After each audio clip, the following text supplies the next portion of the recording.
y vamos a estar estudiando Primera de Pedro, capítulo 3, versículo 7.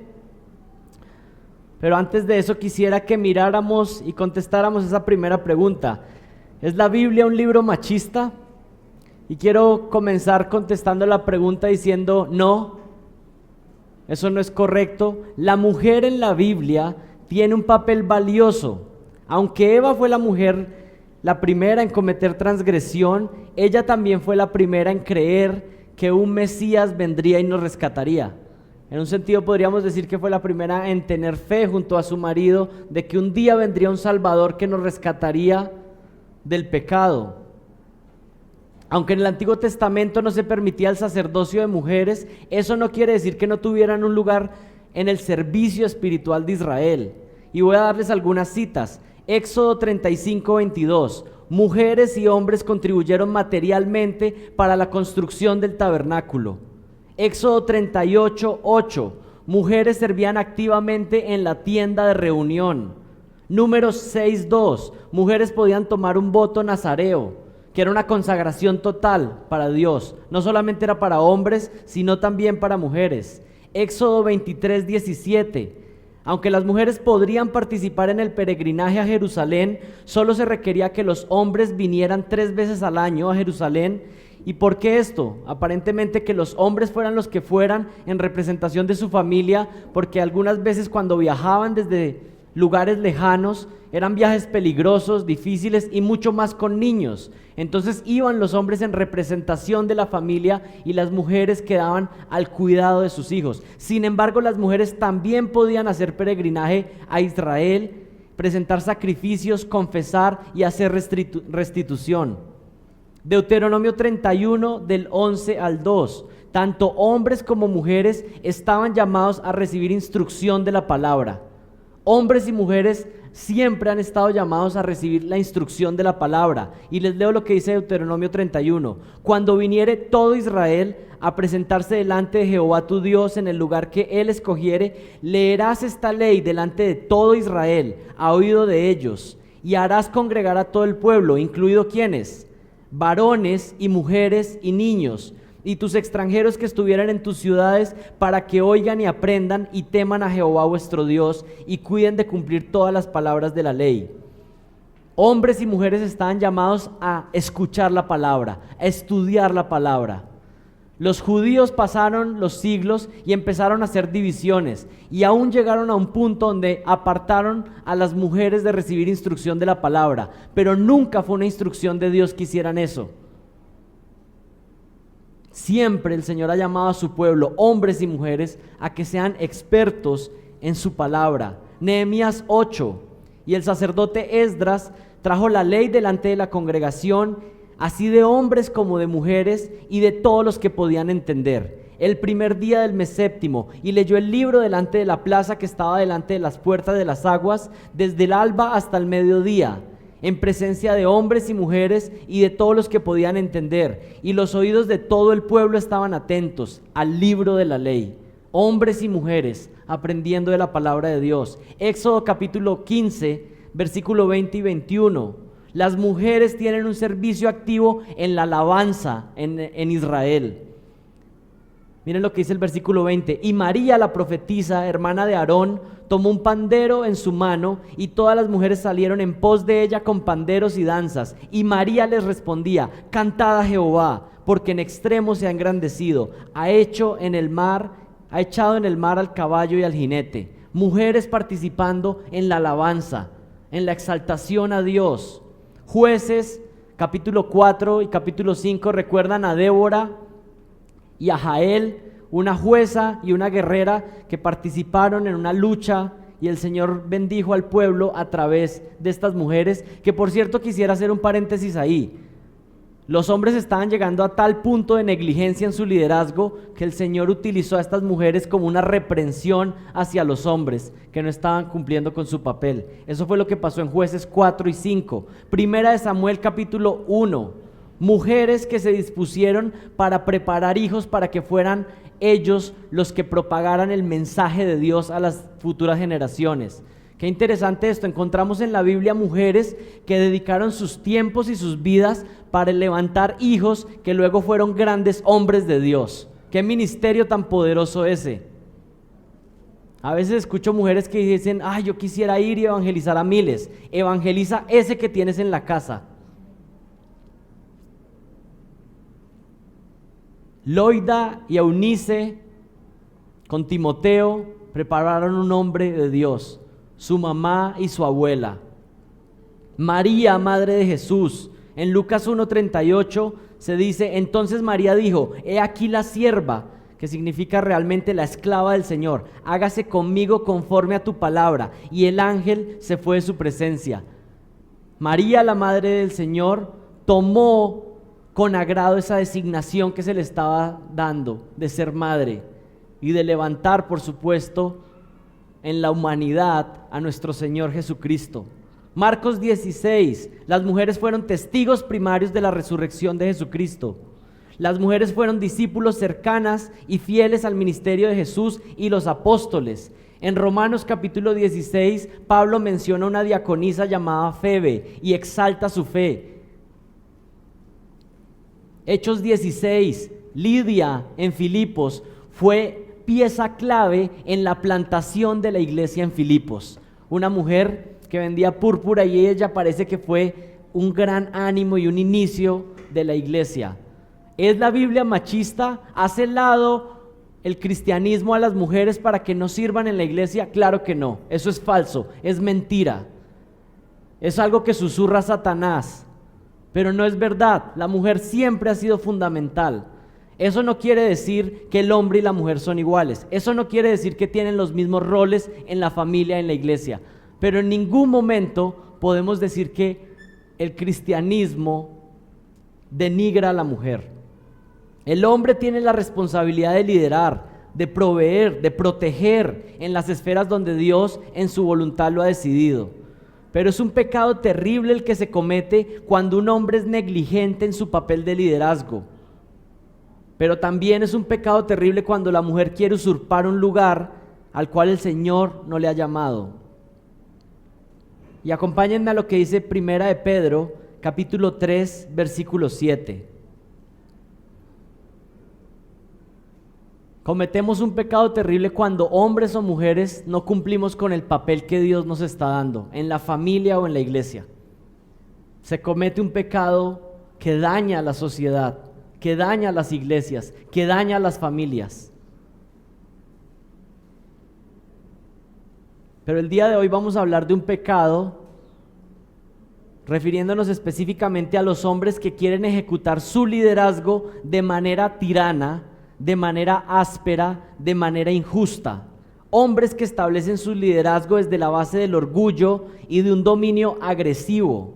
El machismo es pecado y la Biblia lo condena. ¿Y saben cómo he titulado el mensaje del día de hoy? El sermón que tu esposa quiere que escuches.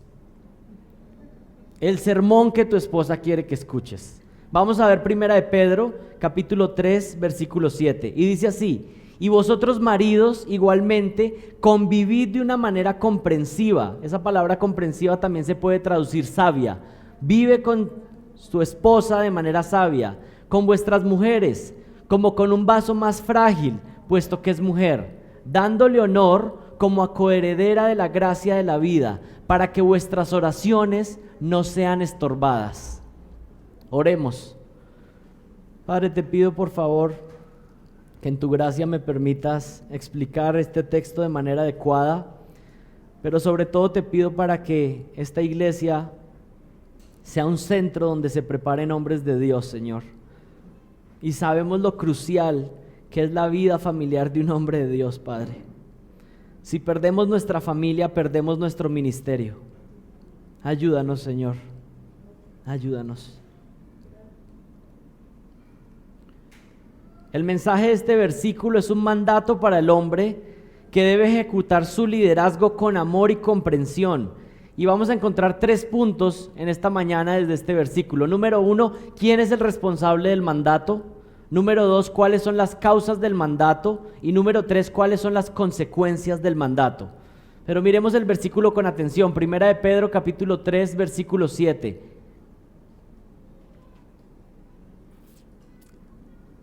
El hombre y la mujer están llamados a cumplir con el papel que Dios les ha dado sin importar las presiones de la sociedad, sin importar las presiones de este mundo. Nosotros estamos llamados a cumplir lo que Dios nos dice en su palabra. Pero miremos un poco el contexto. ¿Dónde aparece este versículo? Miren desde el versículo 1 en el capítulo 3. Asimismo vosotras mujeres, estad sujetas a vuestros maridos, de modo que si algunos de ellos son desobedientes a la palabra, puedan ser ganados sin palabra. Aquí está hablando el caso de una mujer creyente, cristiana, que está casada con un incrédulo. Y le dice, ¿cuál es la manera en que puedes ganar a ese esposo incrédulo? ¿O cuál será el medio que Dios utilizaría para salvarlo? Dice, por favor, gánalo sin palabra.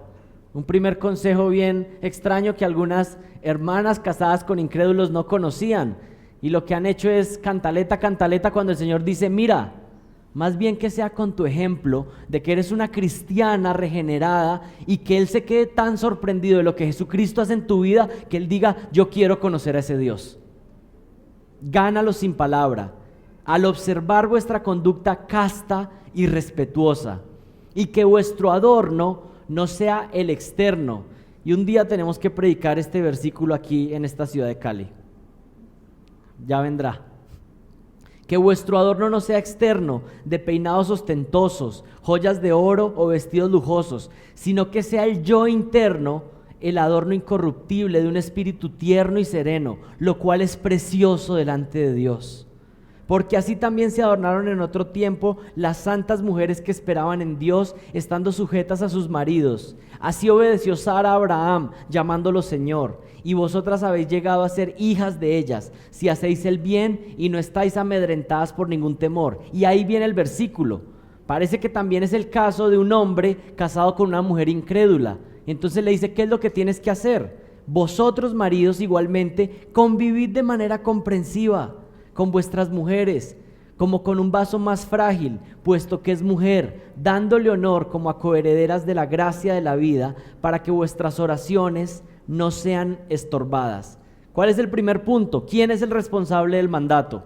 Número 1, el responsable del mandato es el hombre. El responsable del mandato es el hombre. En este versículo Pedro está advirtiendo que un hombre puede recibir la disciplina de Dios al maltratar y no vivir de manera comprensiva con su esposa. Lo repito, Pedro está advirtiendo que un hombre puede recibir disciplina de parte de Dios por no vivir de manera comprensiva, sabia, amorosa con su esposa. Les leo las palabras de un pastor llamado Alexander Strauch. Dice así: nadie puede darse el lujo de que sus oraciones sean estorbadas. Dios se toma muy en serio el honor que le da un marido a su esposa.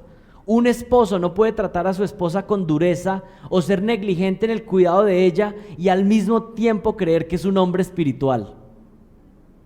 Dios no responderá a un esposo hipócrita que ora de manera elocuente en la iglesia, pero trata de manera cruel a su mujer en la casa. Estas palabras son fuertes, pero es un llamado especial a los hombres. El mandato es para los hombres. Y vamos a ir recorriendo el versículo.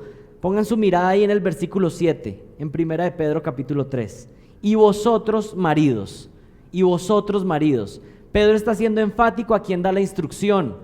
Aunque esta palabra en el original se puede traducir hombres, se podría decir ahí, y vosotros hombres, entendemos por el contexto que le está hablando a esposos, ¿sí? Y entendemos que dice maridos y luego dice vuestras mujeres, no porque un marido pueda tener varias mujeres, sino porque está diciendo ustedes hombres con sus mujeres, cada uno con la suya, ¿cierto? Por el contexto parece que está enfatizando hombres casados. Y noten cuál es la instrucción.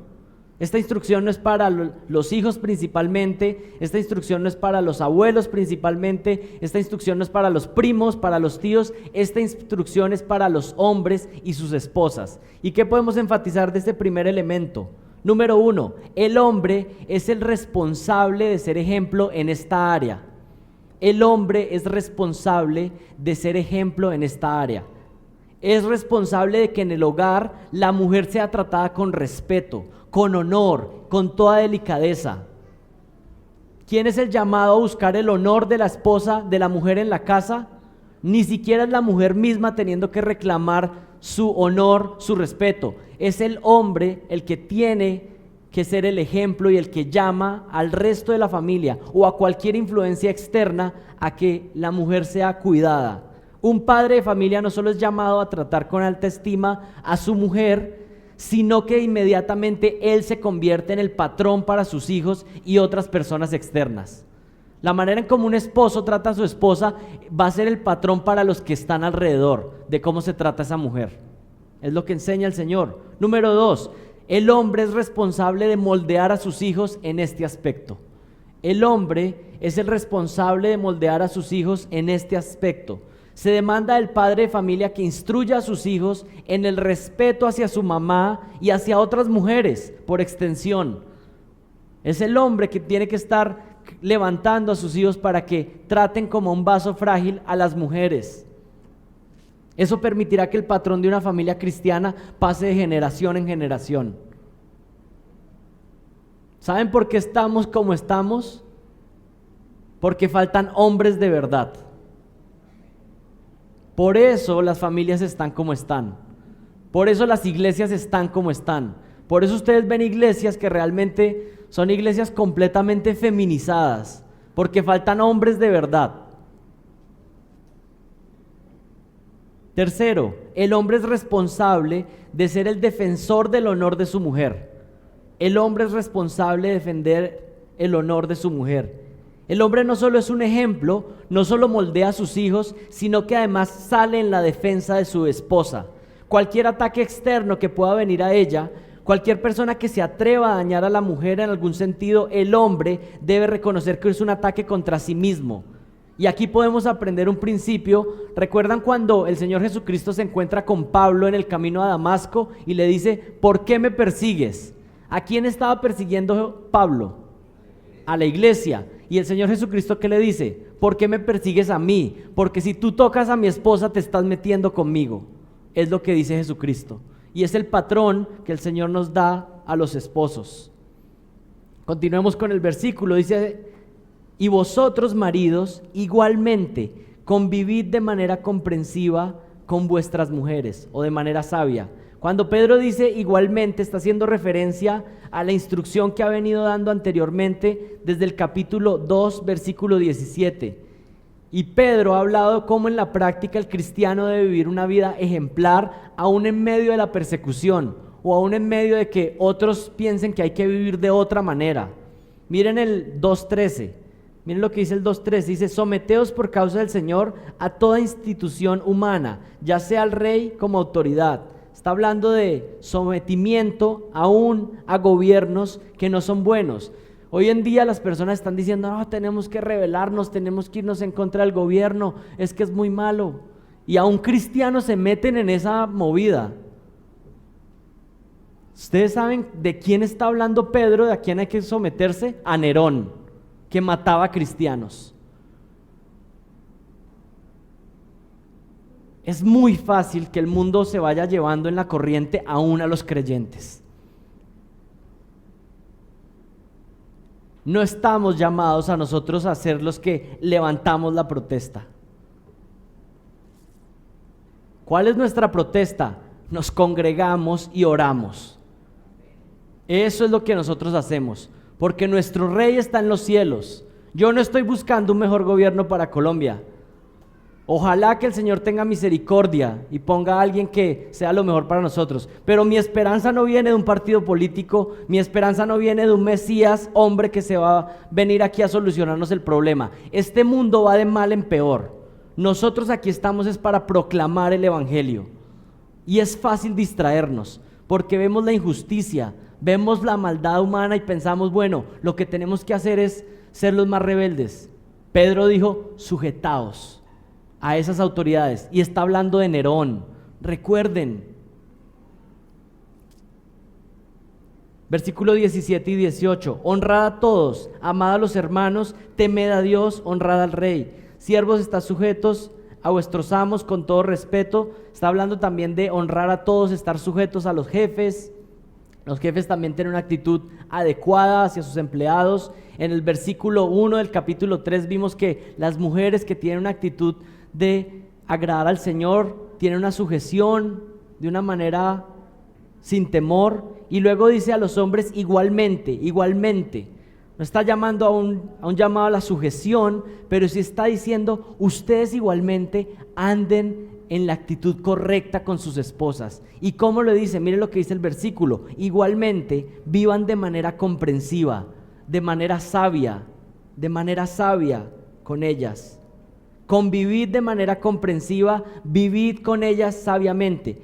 Y paremos un momento en esa palabra, la palabra convivid, la palabra convivid. Esta es una palabra que es un presente participio y aquí se está traduciendo correctamente como un imperativo. Pero ¿qué es lo que está enfatizando ahí? Es algo constante, continuo. Vivan con sus esposas de manera continua, de una manera correcta, de una manera sabia.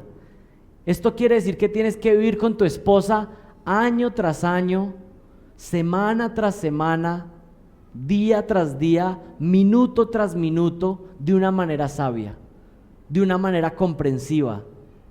Esto no es algo que tú dices, yo fui muy buen marido los primeros 5 años. Algunos ni eso, no, yo fui buen marido en la luna de miel. Y a partir de ahí no lo volvieron a conocer. Continuo, presente. Convivid de manera comprensiva o vivid con ella sabiamente. Si lo leyéramos literalmente, se podría leer así: estén viviendo según el conocimiento o según la sabiduría. Y este es un llamado directo a los esposos a vivir bajo la sabiduría de Dios, un llamado de pasar de la teoría a la práctica. Pero estas palabras también tienen algo muy interesante.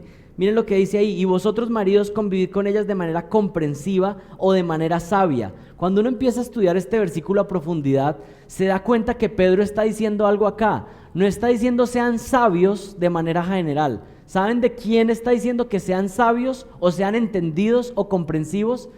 Está diciendo, marido, vuélvete un experto en tu esposa. Vivan sabiamente con respecto a ella. Vivan comprensivamente con respecto a ella. Vuélvanse unos expertos de su esposa. Ustedes saben que hay un término que utilizamos, aquellos que estudiamos la Biblia, y es exégesis. ¿Y qué es la exégesis? Tratar de estudiar el texto bíblico y sacar todo lo que podemos de él, conocerlo, entenderlo. Aquí este es un llamado para los esposos: vuélvanse exégetas de sus esposas. Háganles exégesis. Y algunos dirán, bueno, usted tiene comentarios bíblicos, tiene libros, diccionarios para estudiar la Biblia, pero a mí no me dieron ningún manual para mi esposa. Usted pues tiene las herramientas, pero ¿y yo cómo hago? O una frase muy común que dice, bueno, a las mujeres, ¿quién las puede entender? Usted no tiene que entender a todas las mujeres del planeta, usted tiene que entender a su propia esposa. Dedíquese a conocerla, a vivir con ella sabiamente, según el conocimiento.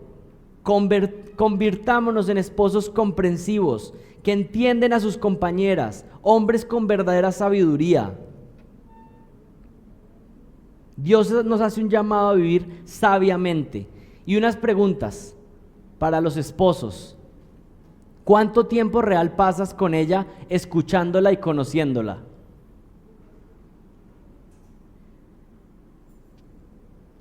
¿Cuánto tiempo inviertes en la edificación espiritual de tu esposa?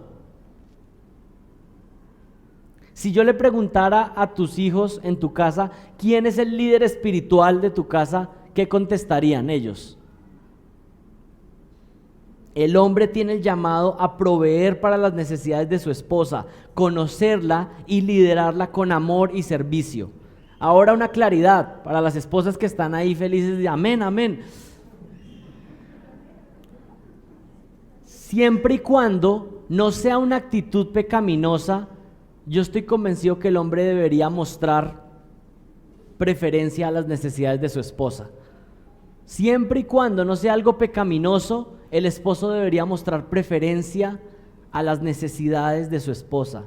Y este es un llamado a las mujeres a que ustedes también puedan actuar de manera positiva hacia el liderazgo de sus maridos. Ellos están llamados a amarles como Cristo ama a la iglesia, pero ustedes están llamadas también a fortalecer ese liderazgo en la casa. Y yo sé que hay algunos que están aquí solteros. Bueno, conozcan el modelo de lo que debe ser un hombre de Dios, conozcan el modelo de lo que debe ser una mujer de Dios. Hay algunas mujeres aquí o unos hombres que tal vez ya no se van a casar, pero necesitan conocer la instrucción de Dios, porque un día pueden aconsejar a alguien más, o quién sabe, de pronto sí se van a casar y no saben, y tienen que estarse preparando para hacer lo que Dios espera. Un matrimonio en armonía y que sea de bendición como Dios lo ha diseñado, es un matrimonio donde no reina el egoísmo, sino que el hombre busca servir a su esposa y la esposa busca servir a su esposo. Esa es la clave. Hay muchos que se inventan modelos y diseños y vamos a hacer esta terapia para los matrimonios y la una y la otra, y que técnicas de comunicación y tantas ganas de buscar ideas. La palabra es clara. Ríndete, humíllate a ti mismo, niégate a ti mismo, sirve a tu esposa, sirve a tu esposa. Y no necesita tanta otra parafernaria. Y por supuesto que para esto, el único que puede ayudarnos a no ser egocéntricos y poner primero a nuestra esposa, o que las esposas pongan primero a sus esposos, es por medio de humillarnos delante de Jesucristo. Todo lo otro son placebos y mentiras que van a terminar siendo ayudas pasajeras. Fuera de Jesucristo, ninguna familia puede cumplir el propósito para el cual fue creada. Proverbios 27:17 dice: gotera continua en tiempo de lluvia y la mujer rencillosa son semejantes. A las hermanas ahora dicen: bueno, yo estaba contento que como que hoy no era mi día. Pero miren, aquí dice que una mujer que es rencillosa, que es problemática, es como una gotera en la casa, que está tic, tic, tic, tic cayendo y uno está como: ¿a qué horas se tapa este hueco?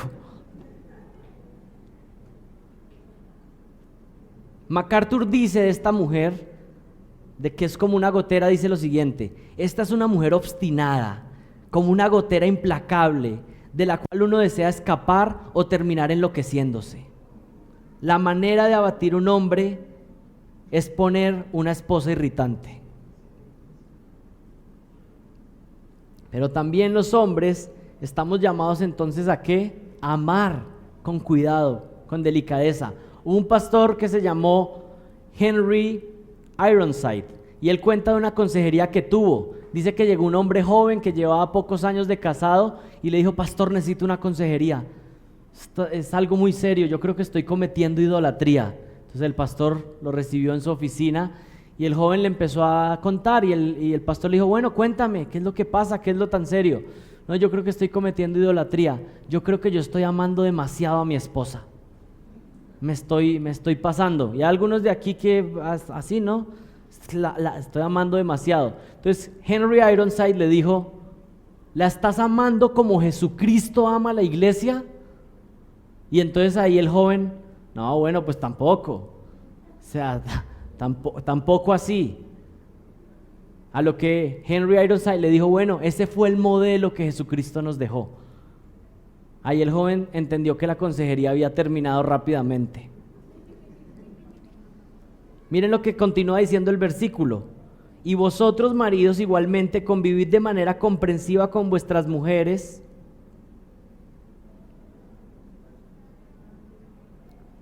dando honor, ¿cierto? Dando honor como a coherederas, como a vaso más frágil. La primera instrucción es vivir con sabiduría con ellas, y ahora ¿qué más dice? Darles honor, darles honor. Y esto de dar honor tiene relación con la idea de mostrar estima y valor a la mujer, agradecimiento por la labor que realiza, la clase de honor que tienen los hijos y el esposo en Proverbios 31, ¿recuerdan? ¿Cómo son el esposo de la mujer de Proverbios 31 y los hijos? La exaltan, le agradecen por lo que hace, la elogian. Muchos dicen de este versículo que estamos estudiando en Primera de Pedro, capítulo 3, versículo 7, que está refiriéndose a un hombre que está casado con una mujer incrédula. Y yo creo que ese es el caso. Sin embargo, si eso es lo que tiene que hacer un hombre que está casado con una mujer incrédula, ¿cuánto más aquellos que estamos casados con una mujer de Dios? Mucho más. En el mundo grecorromano, en el contexto de Pedro, los hombres no estaban llamados a cultivar una relación de amistad con sus esposas, de compañerismo, de ternura. Los lectores de Pedro estaban acostumbrados a otro modelo. Las mujeres eran maltratadas, dañadas. Y Pedro está aquí dando una declaración contundente, diciendo: traten a las mujeres con todo respeto, con todo honor. ¿Es la Biblia machista? Todo lo contrario, todo lo contrario. Los historiadores afirman que el emperador Nerón en aquella época ordenó la muerte de su esposa y hermanastra Claudia Octavia después de someterla a una tortura y encarcelamiento. Luego se casó con su amante, que se llamaba Popea Sabina, a quien mató tras darle una patada cuando estaba embarazada por haberlo criticado. Este era el modelo que estaban viviendo y que veían en la iglesia a la que Pedro predica. Era un mensaje revolucionario, contraste con lo que habían visto, contraste con lo que habían visto de sus papás, de sus familiares, de lo que veían en el gobierno, algo completamente diferente. Estas iglesias escuchaban esta instrucción y entendían que era algo completamente distinto estar en Cristo y que un esposo cristiano debía ser completamente diferente, completamente diferente. Tenemos que ser enfáticos. Una actitud de rudeza ante la mujer es una actitud pagana y pecaminosa. Pagana y pecaminosa. Yo creo que tenemos que tener mucho cuidado con la actitud que tenemos hacia las mujeres en general, pero principalmente hacia nuestras esposas. Algunos en nuestra cultura, en Colombia, entonces está la idea del macho, ¿no? Y el que es rudo y fuerte. Y algunos nos acusan a los que tenemos una visión bíblica de que el hombre debe ser el líder en la casa y la familia, que eso es machismo.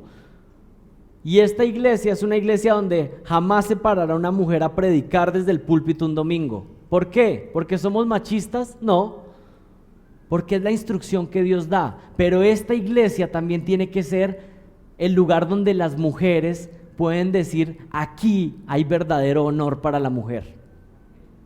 No porque hacen lo mismo que hace el hombre, sino porque hay un respeto, porque hay una estima, porque valoramos el papel que Dios ha dado a la mujer y lo vemos como valioso.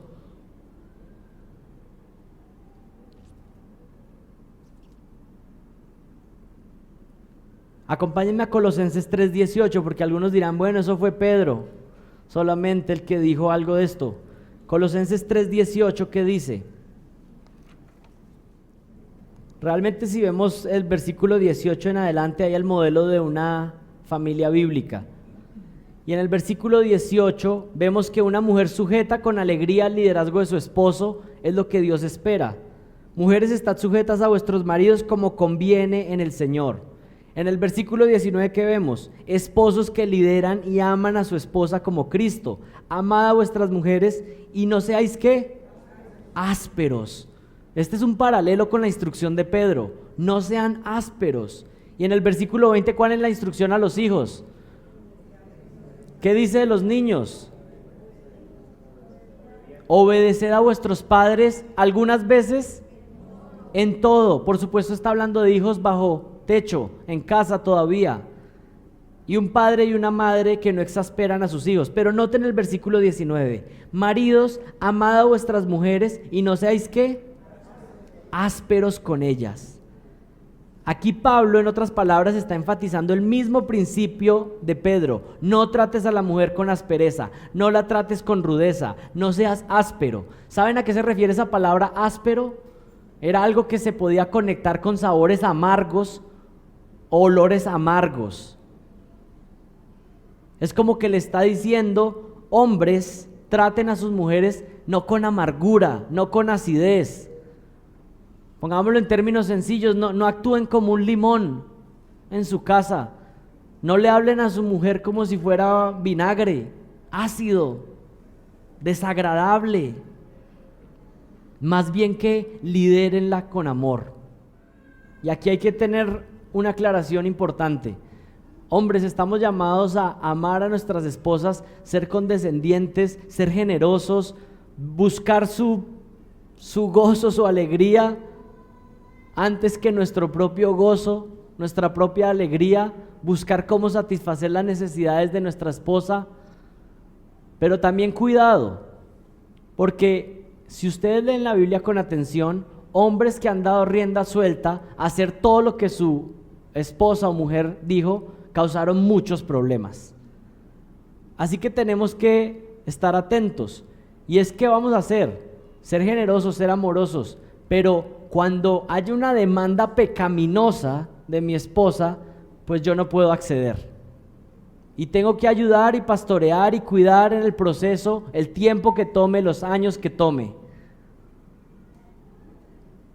Sansón con Dalila, el rey Acab con Jezabel, Herodes, que pidió la cabeza de Juan el Bautista y quiso él, fue y cortó la cabeza de Juan el Bautista y se la entregó en una bandeja. Regresemos a 1 de Pedro 3:7.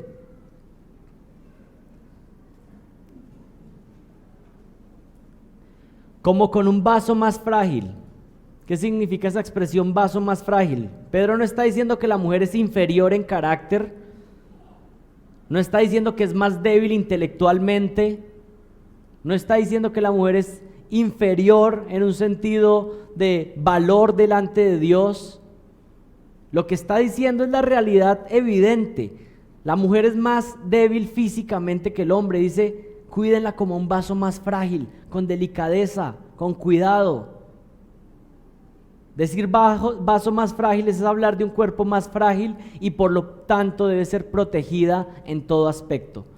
Ya vimos hacia quién está el mandato y fue la parte más larga del mensaje, pero ahora vamos a ver la causa del mandato. La causa del mandato. Puesto que es mujer. ¿Por qué deben hacer esto? Porque es mujer, dándole honor como a coheredera de la gracia. Aquí hay algo interesante y que comúnmente olvidamos de la vida de Pedro, y es que Pedro estaba casado. A veces pensamos en el apóstol Pedro y se nos olvida que estaba casado. ¿Cómo sabemos que Pedro estaba casado? El Señor Jesucristo sanó a su suegra. Y para uno tener una suegra es porque uno tiene una esposa, ¿cierto? Y el Señor Jesucristo sanó a su suegra. Pero además, en 1 Corintios 9:5, Pablo dice que si todos tenían derecho a tener esposa y él no, y a recibir cuidado y recibir apoyo financiero, y él está diciendo ahí, como Pedro, que va con su esposa en los viajes misioneros. Entonces ahí recordamos que Pedro era un hombre casado. Está hablando de esto desde alguien que vivió la experiencia de convivir sabiamente con su esposa. Pedro sabía muy bien lo que era estar casado e instruye a los hermanos en cómo tratar a sus esposas, ya que sabía que este era un elemento crucial para la iglesia. No puede haber un hombre de Dios si no es un hombre que es un hombre de Dios en su casa y en su hogar. Pierdes tu familia y pierdes tu ministerio. Punto. Acá Pedro está presentando una perspectiva teológica muy importante del papel del hombre y la mujer. La causa del mandato es que aunque somos diferentes delante de Dios, tenemos el mismo valor. Y Pedro reconoce que la mujer es diferente al hombre, por supuesto, al decir que es un vaso más frágil. ¿Más frágil que quién? Pues que el hombre. No somos iguales, sin embargo, el hombre y la mujer tienen una relación complementaria. En la iglesia, en la familia, no hay uno superior al otro, hay un complemento, no hay igualdad. El hombre y la mujer no son iguales.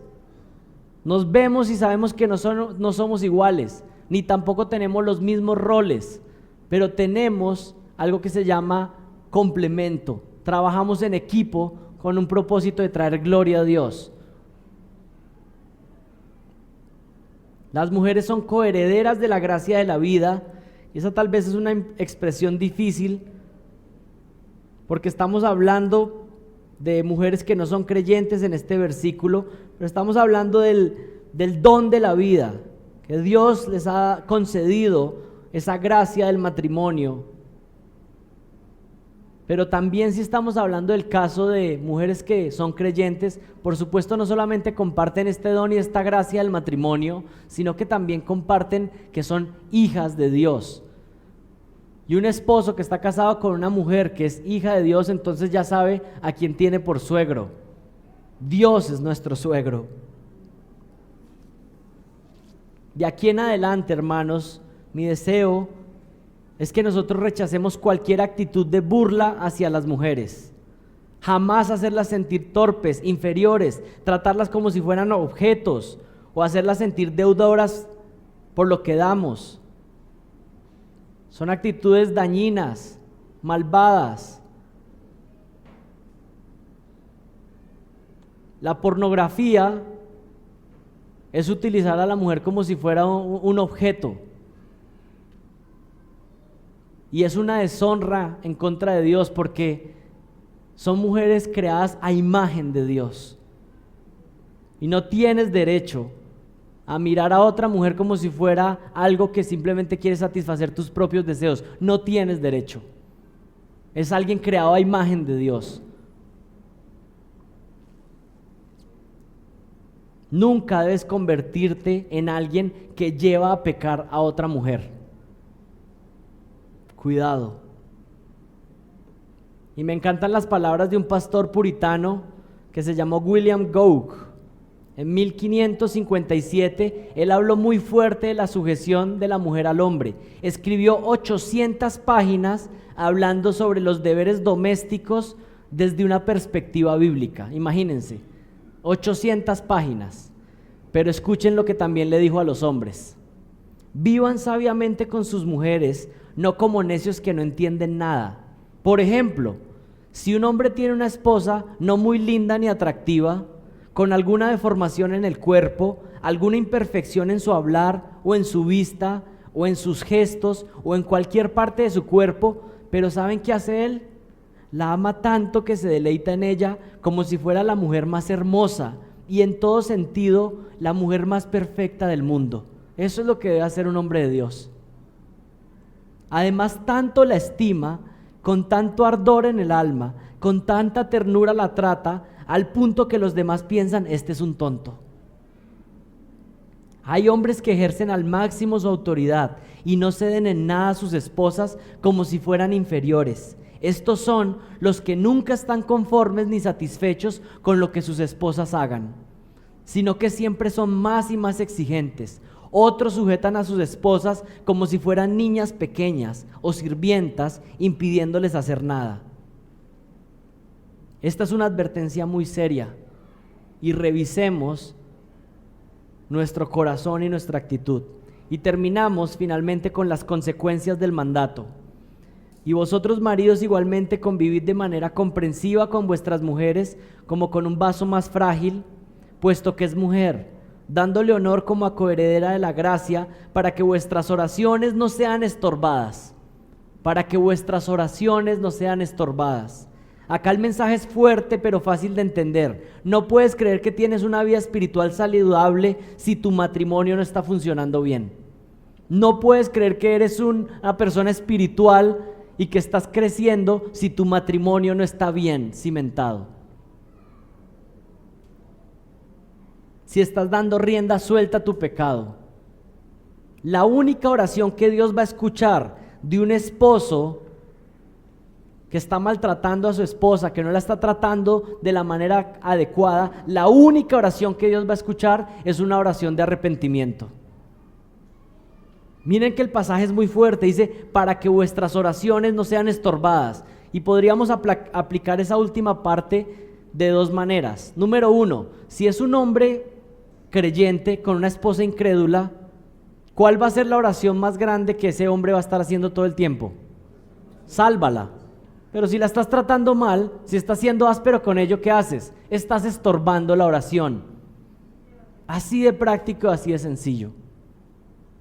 Pero número dos, si estamos hablando de un hombre creyente, pues su relación con Dios está estorbada, está siendo dañada, lastimada. No puedes creer que eres un hombre espiritual si solamente lo aparentas en la iglesia, pero en tu familia las cosas no están marchando bien. Y quisiera terminar, porque claro, hoy fue el día duro para los hombres, ¿no? Pero esto también es para las mujeres. Si no estás cumpliendo tu papel que Dios ha dado en las Escrituras en tu hogar, si tú no eres edificadora de tu hogar, pues también estás faltando, y por supuesto tu relación espiritual no va a poder crecer y surgir. Hijos, si no están obedeciendo a sus papás, si no están haciendo lo que ellos dicen, entonces no pueden decir que están siguiendo a Dios. El Señor es muy claro en qué significa. Dicen que me aman, obedezcan mis mandatos. Oremos.